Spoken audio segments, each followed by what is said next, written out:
Et pour ce duel ce soir, Emmanuel Jaffelin est resté en plateau pour le deuxième round de la soirée. Merci d'être toujours avec nous. Et face à vous, Jean Birnbaum, essayiste et responsable du Monde des Livres. Merci de nous avoir rejoints. On va commencer par cette agression qui a choqué, celle de Nathalie Kosciusko-Morizet, agressée verbalement et physiquement ce matin. Elle tractait sur un marché, le marché Maubert, dans le 5e arrondissement. Elle a perdu connaissance pendant plusieurs minutes. Elle a été hospitalisée. Elle est toujours actuellement à l'hôpital Cochin. Édouard Philippe est allé la voir à la mi-journée. Il a condamné un acte, je cite, d'une violence insupportable. Son adversaire de La République En Marche, Gilles Legendre, a suspendu pendant quelques heures sa campagne. L'agresseur, lui, n'a toujours pas été retrouvé. Et un rassemblement est prévu demain contre la violence. Jean Birnbaum, que dit cette agression de la campagne des législatives? Est-ce qu'elle dit quelque chose d'ailleurs? Ça dit notamment qu'il y a comme ça souterrainement, à côté de ce moment où on vit une sphère avec Macron, on a l'impression qu'il y a une sphère de rationalité, de normalité qui est revenue. Et on sent qu'en fait, souterrainement, il y a quelque chose de très violent, et notamment une sorte de poujadisme extrêmement virulent qui circule un peu partout. Je vous ai apporté ce petit livre de Barthes qui est célèbre, qui s'appelle Les mythologies, vous savez, où il étudiait à la fois vous pouvez le montrer, de Roland Barthes. Ça se montre, un livre comme ça. Ouais, ouais. Alors non, face à vous, là. Face à moi, là, tac. Voilà, c'est parfait. Voilà, de Roland Barthes, qui est un petit livre célèbre où il parle à la fois du steak frites, de l'abbé Pierre, du Tour de France, de plein de choses comme ça. Et il y a un petit article qui s'appelle Poujade et les intellectuels. Et c'est très intéressant. Il dit que pour le poujadiste, les intellectuels, ça représente le vide. Il parle d'un restaurateur qui dit que les intellectuels sont des hélicoptères, une façon de dire qu'ils planent dans les nuées, qu'ils ne sont pas enracinés, et puis en même temps en les privant de ce qu'il y a de plus viril dans l'avion, dans le geste, dans le mouvement de l'avion. Et il dit comme ça, voilà, pour eux, pour le poujadiste, les intellectuels sont le tambour qui résonne avec du vent. On voit ici apparaître le fondement inévitable de tout anti-intellectualisme, parce qu'il l'a traité de bobo de merde, vous savez. Oui, c'est ça qu'il fallait rappeler. Voilà, oui. Je voulais partir de là, je croyais que ça avait été dit. Il la traite de bobo de merde. Et en fait, le bobo est la nouvelle figure un peu de l'intellectuel ou du petit bourgeois intellectuel dans la tête des poujadistes. Une forme d'élite, en tout cas.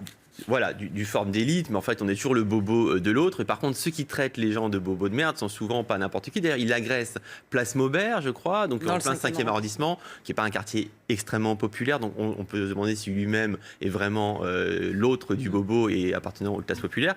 Et juste, je voulais terminer là-dessus, c'est que Barthes dit tout anti-intellectualisme, on pourrait dire la même chose de tout anti-boboïsme, tout anti-intellectualisme finit ainsi dans la mort du langage, c'est-à-dire dans la destruction de la sociabilité. Et je pense qu'effectivement, ça a l'air de rien traiter de quelqu'un de bobo de merde comme ça, mais là, on voit ce que ça donne, c'est-à-dire une grande brutalité qui vient interrompre toute sociabilité et qui vient donner mort au langage. Une forme de poujadisme, vous...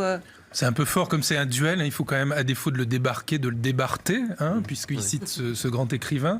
On ne sait pas exactement quelle est la cause, mais je pense qu'elle était en état de surmenage, et je ne sais pas si c'est vraiment cet acteur-là qui l'a fait tomber, et si elle n'a pas défailli. Il y a vraiment une agression physique qui a provoqué un déséquilibre de Nathalie Kosciusko-Morizet, qui a chuté et qui a perdu connaissance au moment de sa chute. Alors moi, je vais broder quelque chose qui me parle, c'est qu'elle a été maire de la ville où moi j'ai passé le bac. Elle n'était pas née encore, je suis beaucoup plus vieux qu'elle, mais j'ai envie de dire à Nathalie, quand vous vous remettez, quand vous vous relevez, battez-vous, et j'espère que vous allez vous mettre en marche contre le parti En Marche, qui est une sorte de parti éthéré dont je ne comprends pas le fondement, et que vous finirez élu. Donc allez-y, moi je vous soutiens au moins télévisuellement aujourd'hui. Bonne chance Nathalie. Mais vous n'avez rien à dire sur l'agression dont elle a été victime. On n'a pas de preuves encore, comme vous l'avez dit. On ne sait pas qui c'est. On n'a pas vu vraiment si elle a été frappée, si c'est la cause de son évanouissement. On ne parle pas de coma, d'ailleurs. Non, mais je ne prends pas la défense du tout de l'homme. Je prends la défense de Nathalie.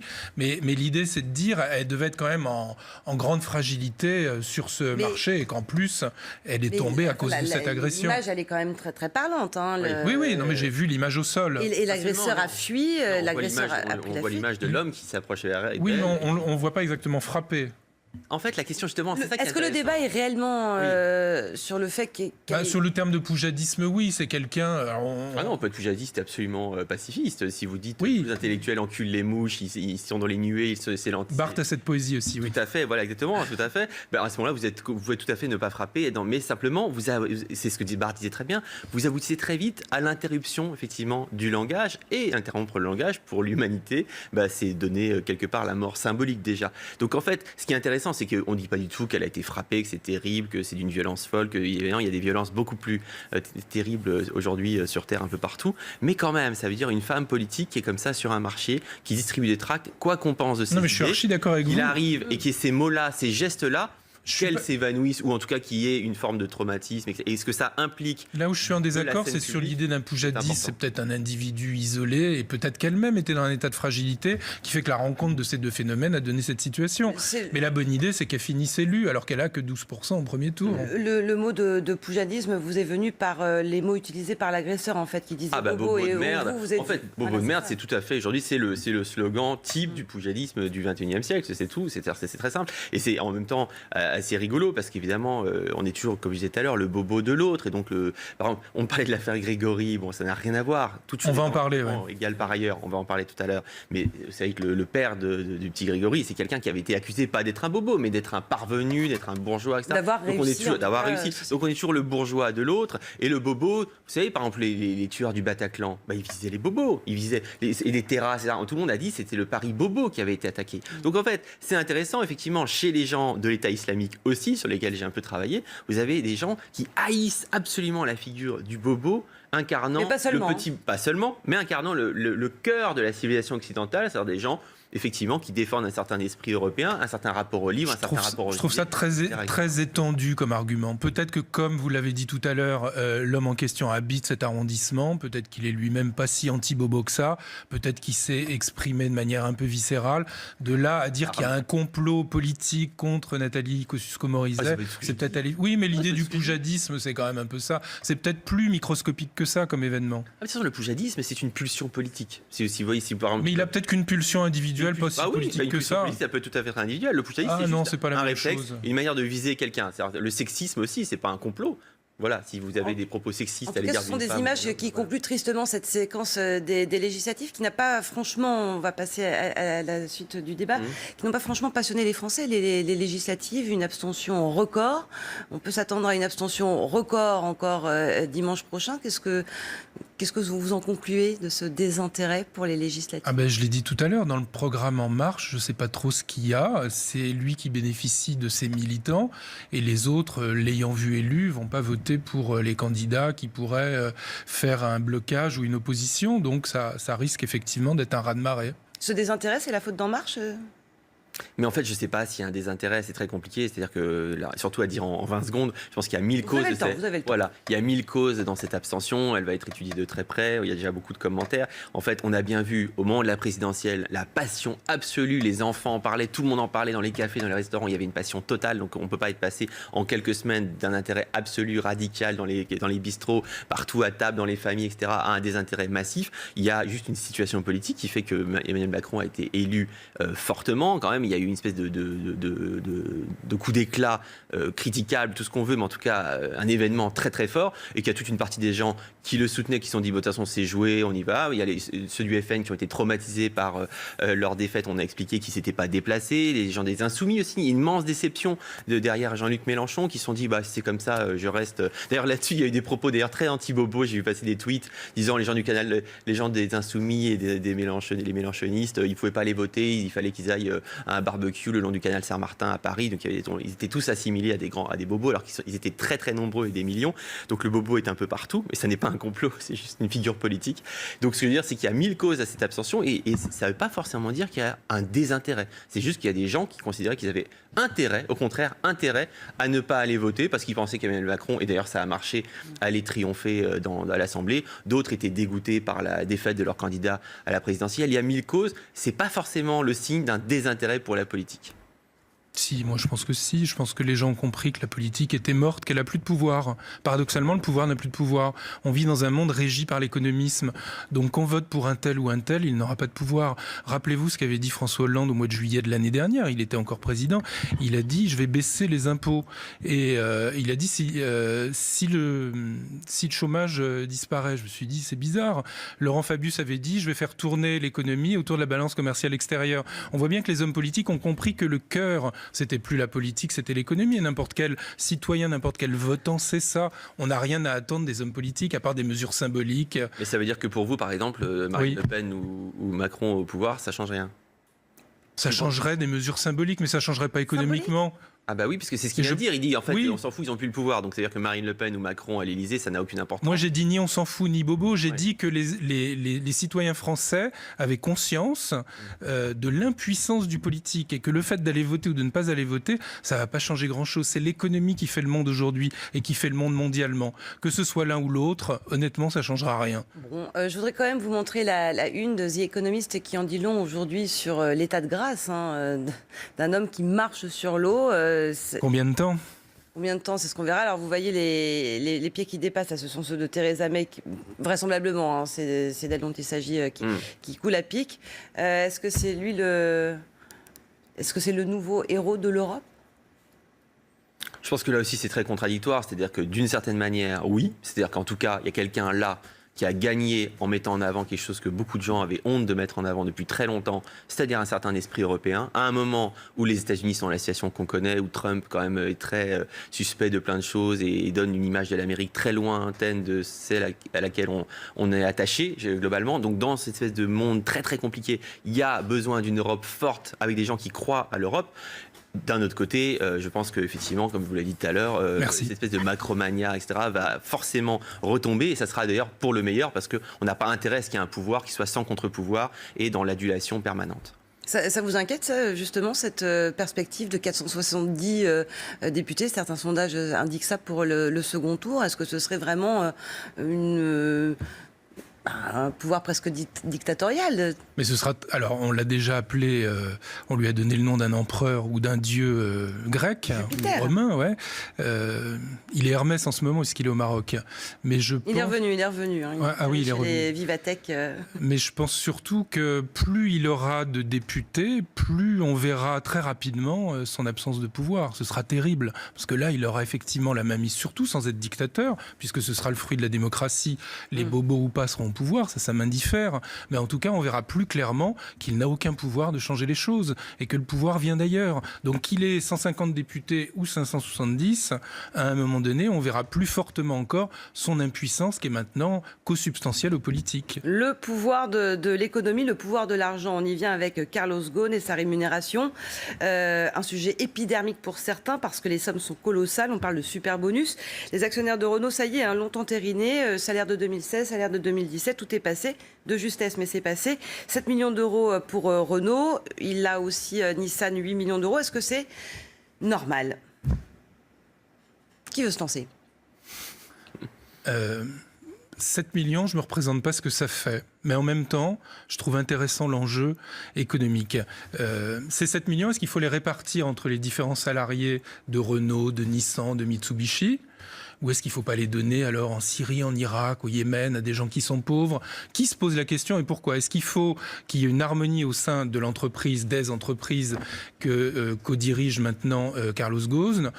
Ou est-ce qu'il faut qu'il y ait une dimension altruiste, misérabiliste, communiste, je ne sais pas. Moi, je pense foncièrement qu'il a relevé Nissan, tout le monde le sait, avec une opération qui est un modèle de management pas du tout japonais, mais plutôt très libéral américain.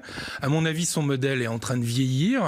Il est en train de sortir petit à petit, il a fait son bonus, mais je pense qu'il faut lui laisser son argent en se posant la question simplement, c'est que s'il n'avait pas géré Renault depuis les années 90, est-ce que Renault sera encore là ?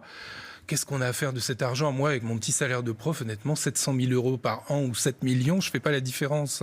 La vraie question, c'est avec qui on va le partager. Si on avait eu un autre chef d'entreprise, est-ce que Renault sera encore là ? Est-ce que Nissan sera encore là ? S'il le veut, cet argent, le jour où il aura un cancer, il verra que ça ne le protège de rien. Moi, j'ai écrit un livre, vous savez, vous l'avez là, L'éloge de la gentillesse en entreprise, où il y a des chefs d'entreprise encore plus performants que lui qui ont compris que l'essence de la politique, maintenant, elle n'est plus dans un parlement, elle est au cœur de l'entreprise. Il n'a pas du tout conscience de ça. C'est son manque, mais qu'on lui donne l'argent ne me gêne pas. Qu'on lui donne l'argent, ça vous gêne ou pas ?